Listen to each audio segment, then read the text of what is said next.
Hey everybody, John with Owl, and today we are going to be installing the Owl gear rail, and it's incredibly simple. We worked really hard on this part to make it an incredibly straightforward install, and we've also got the installation of this USB port down here, which I will show you. So you can see this USB port down here, and if I turn the engine on and press on, you'll see that lights up right there. And then I don't know why, but if you want to close it, you can. So this blends really nicely with kind of the factory interior. You don't really see it, and what it enables you to do is run power to your accessories that are on your accessory rail, gear rail. I'm going to use those terms interchangeably, and hide it behind the gear rail. So this thing assembles really easily. Just put the bolts in back. You can see that these brackets should follow the contour of this billet machine part. Look at how beautiful that is. All billet machine. So to install this is quite easy. You've got VHB on the top layer, and what's going to happen is this is going to go in at an angle like this, and then you're going to get it to where you think it's going to be, and then you're going to press it down like that. And then on the bottom are some screws that are Torx, a Torx 15. We're going to take these out real quick. See those screws in there. So we're just going to remove that screw, and there's one on each side, and then once you remove that screw, we're going to replace them with a longer screw. And again, oftentimes I'm doing these videos when we only have prototype parts, so we're going to be using parts. So this is not what you're going to get, but we've got some Phillips head screws. We'll find something better, but regardless, these are not going to be seen, so it really doesn't matter at the end of the day whether they're black or stainless. So the important thing to worry about when you install this, you want to come in at an angle, and you want to try to keep that VHB off as much as you can. So slide it all the way in until it about touches right there, and then you're going to rotate down, and then you're going to press down on that VHB, and then it should be as far in as possible. Look how gorgeous that looks. So we're going to do that now, and then we're going to install those screws. You can install this beforehand. It's got to be down to get this bolt out. So I've had to remove this again, which is fun, but when I do things, then we know that when you do them, it will go much smoother.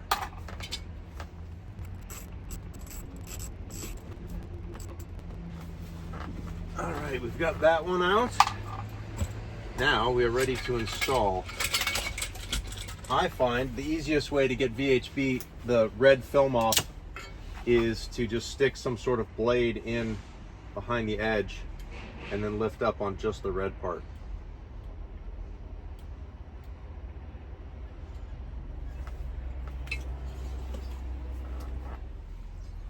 Before you install this, make sure that your cubby is clean. I've already cleaned mine. You don't want a bunch of dust and so on in there. The cool thing is, once this is installed, you don't lose use of your cubbies. So you can still, if you want to put things in there, it's still totally usable.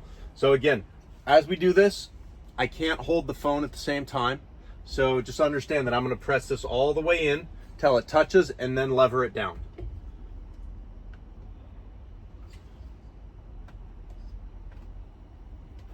All right, we're good there. I'm going to press this down. And you can see how close it is. See how close it is to the dash. And the cool the cool thing is you can run your wires back behind there.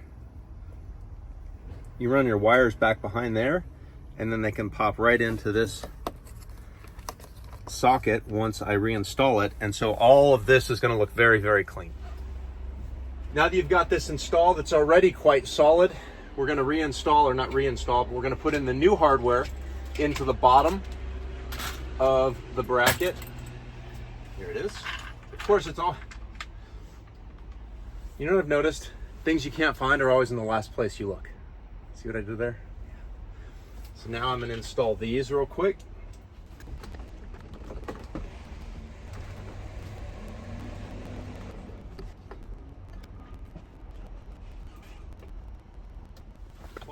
When putting in that bottom hardware, remember you're screwing into plastic. So while this is rock solid now, you don't want to just keep cranking like you would on a bolt.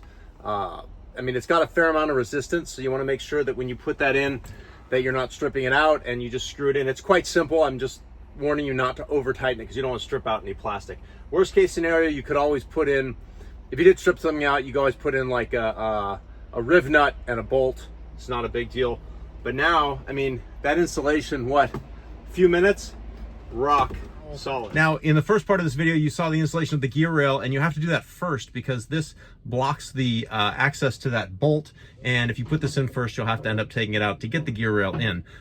If you're watching this video for the standalone USB socket install, then it's exactly the same. This will just be a standalone video for that. So this is actually fairly simple to install. We'll get going on this customer Sprinter, and yeah. All right, the lighting's not great in here, so I got a light up here, so hopefully you can see all right. This is what we're trying to get away from, people. Look at the size of this thing. So, and it's just hanging out of this, and it looks garbage. This cup holder is held in by plastic snaps, and all you have to do is lift up on it. So I usually start at one end, and then just lift. Now this van is a little bit different in that it has a power sliding door. They don't do that anymore because they had a lot of problems. Mercedes had a lot of problems with them.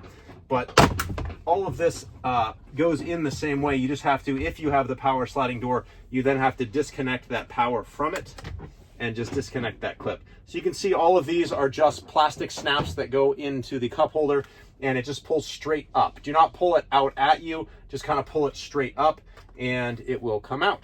Once that is out, we're gonna locate this socket down here. So it's this cigarette lighter socket, and that is this wire right here. So you're going to see that there is brown and black wire, and of course, like all things German, the black is the hot. So what we've actually done with this socket is we have soldered on our own wires, and it's really simple. You're going to connect black to black and brown to brown. We've made it incredibly easy for you, and we also have a clip that we're going to use to make it even easier, so you don't need to cut or solder anything. And then we're going to install the actual hub here, and where you install it is really kind of up to you. You could also install it over here. Once you get this cup holder out, you've got good access anywhere in here. You could also install it down here. You've got access there. I take that back. There's a bracket under there, so we don't want to install it there. But you can install it there. You can install it down here in the cup holder. So you can install it and make it even more hidden down here or even in the side. So lots of options here. And the reason that is because we have this USB port that we actually had made specifically for us. It is a face mount USB socket, whereas most of these are the shape of cigarette lighters, and they have a really long back on them. So like you couldn't put it right here because they have such a long stick out. So that's one of the major advantages to this over the other ones. The other thing that's kind of nice, some people may not like it, some people will, is the on-off power button, so you can turn things on and off. So what you need to do this installation: a knife to kind of separate some of the Tessa tape, that the wire harness wrap that's on those wires, so you want to get a little bit of a space there. You'll need a drill and a Phillips head, or a drill with a Phillips head. And what I'm going to do first is you take this, is the bulkiest part, where we've added, we've extended the wires and we've put heat shrink around it, so it's all very strong, but it's the bulkiest part. So you want to find a drill bit that is wide enough for that. Then you want to come down here. All right, so down here is where you're going to be mounting the socket. So the first thing you want to do is get it kind of in line with these switches, because that's going to look the best. So you can see if I hold it here, it is about a finger width or more from the top, and you just kind of want to get it in line with those. And then you can flip it over and see approximately where this hole is that you need to drill. And again, it's not rocket science, but you've got a seam right here. So you want to kind of split the difference between the HVAC system and the seam, because you don't want to be right on the seam with these screws. So you're going to put it right here. And the way I do it is there's like a little bend in this, whatever this holds, this cup holder, this little plastic flange. I kind of use that to center this. I'm going to put the drill bit in the drill.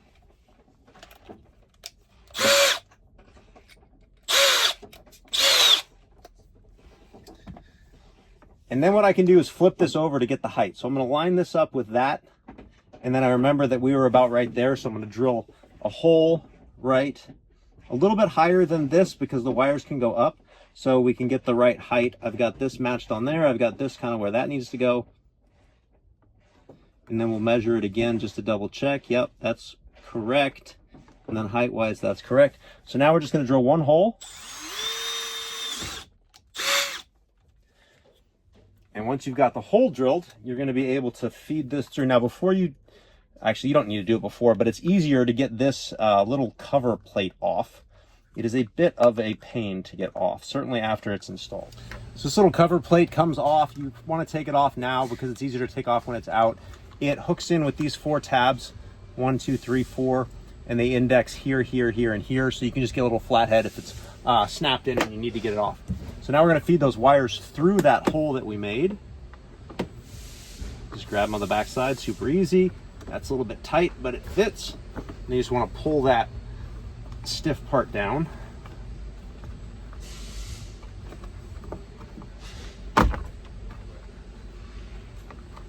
And then you can see we're kind of dead on with that. So now what we can do is install the screws that came with the kit. So these are the screws that come with the kit. Just open this up. So now you want to get it flat, which you can kind of eyeball, but the good thing is there's some adjustability in it. So you want to put the screw in the middle. Okay, so one thing I'm going to do is save you a lot of hassle, and that is put a towel in here. This is a microfiber cloth, because if you drop the screw, you don't want to look for it forever. But the good thing is if you just go down there and peel this mat back, a lot of times if you do drop anything, it'll be right there. So anyway, I'm just doing that to catch the screw if I drop it, which I have been known to do. So again, you want to kind of center the screw on the slot so you have some adjustability, but you want to make sure this is in line with that switch panel, and then you just drill it in. And you're going into plastic, so you want to, you can, as I'm going to here, set your drill very lightly, but realistically, you don't even want to get to the clutch. You just want to install it very, very lightly and not spin it because it's going into plastic.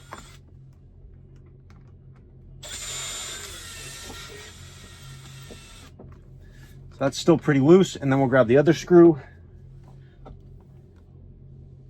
get it level.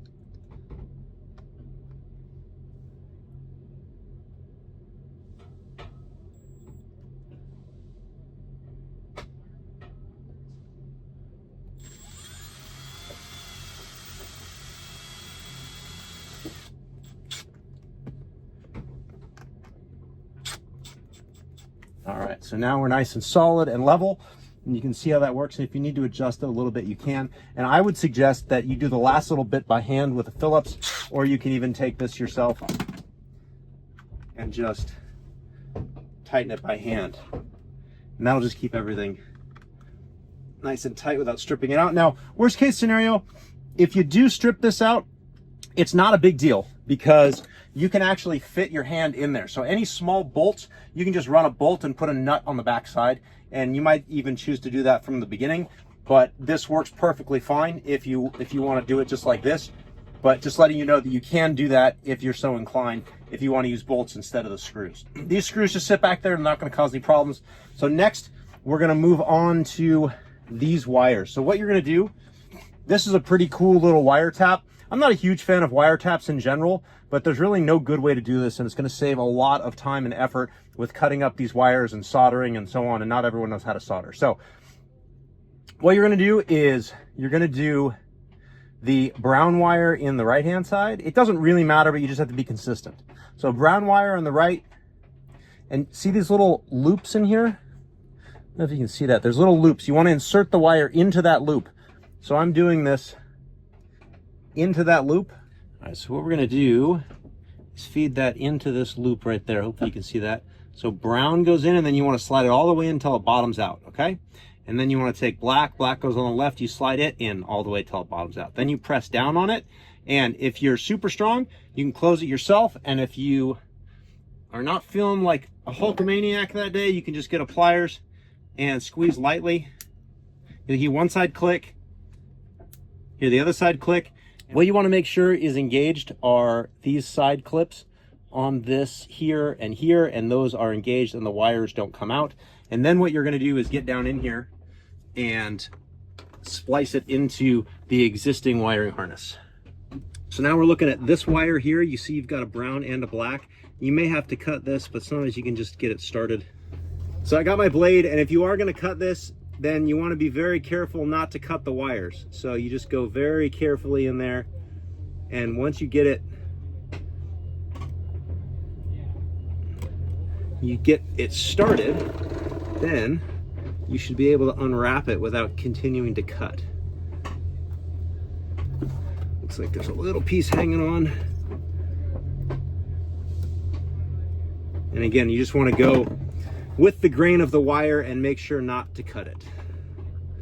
I know it's a little bit hard to see, but then you're going to unwrap this from the wires a little bit so that you can get them separated like that. And then with your wire tapper, you have got, you see this black wire goes to the far side, the brown wire goes to the near side. So if you're putting this on from this way, you're going to want the black wire. If you got the brown wire here, that should be the near wire. Black wire should be the far wire. So you just want to put those in there, lay those in there like so. And then again, you're going to push this closed. I'm going to grab my handy dandy pliers. And this one has a center snap, so you're going to go right on the center.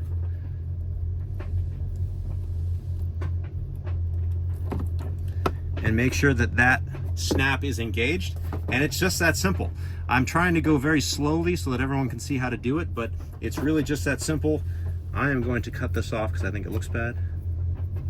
But there you have it. So you've got that, and you should, at this point, be able to test if your USB is working. Flip open this door, turn your ignition on, power, look at that. We've got power. So this should now power all of your accessories on your gear rail. And if you don't have a gear rail, you should definitely get one. But now that we know everything's working, we can put this faceplate on. This just goes right over the edges, and then you push down and it snaps in place. I've got to remove this again to put the gear rail in, but I wanted to show you how to do this socket, so I'm not going to press this faceplate on, because once you press it on, it is a little bit of a pain to get off. So I'm going to leave that off for now, and then what you're going to do here is you are going to connect this back up. But again, most of you will not have this automatic power sliding door. So then once you get that connected, this is as easy as pushing down, and once you don't hear any more snaps, you're good to go. Really pleased with that. You've got the sockets here, you've got the mount, it's rock solid. I think it's beautiful. That logo, can we get that logo in there? Is the sun not going to cooperate? Very subtle. Looks great with the two-tone dash. That's your installation. Now, of course, you can add things like phone mounts. We have all these bullet point accessories. So this is kind of a cool one. So what I like to do is put my phone closest to me right here. So once you start getting all of your accessories mounted, I would go on Amazon and you can buy these much shorter length USB-C cables or whatever it is required to run your devices. And the nice thing about these is they're low profile and you can reach over here. They're not going to be a bunch of cables sticking out. So here's where you can run this in behind. So then you can see how you don't have a lot of wires hanging out and that kind of thing. And you can also kind of coil these up and tuck them if you need to, but you can run all your wires behind it. It's really clean. The nice thing too here, if I start this up, nice thing here is I've got my phone here. If I cover this little thing, it opens up and I can drop it on wireless charger. Obviously I'm recording with my phone right now, so can't put it in the charger. But when your phone is here, it's not blocking anything. So the whole idea of this mount is that it doesn't block the HVAC, it doesn't block your MMI, and it doesn't block the view out the front of the vehicle. So really it's the perfect spot to mount things. Anyway, I hope that install video was insightful and allowed you to get this thing mounted easily and quickly. It's a dead simple install. You can certainly tackle it yourself if you have any knowledge of tools. And if you want to watch more install videos or just videos about products, you can subscribe to our YouTube channel and hit the notification button so that someone tells you when we have new content. Mm-mm.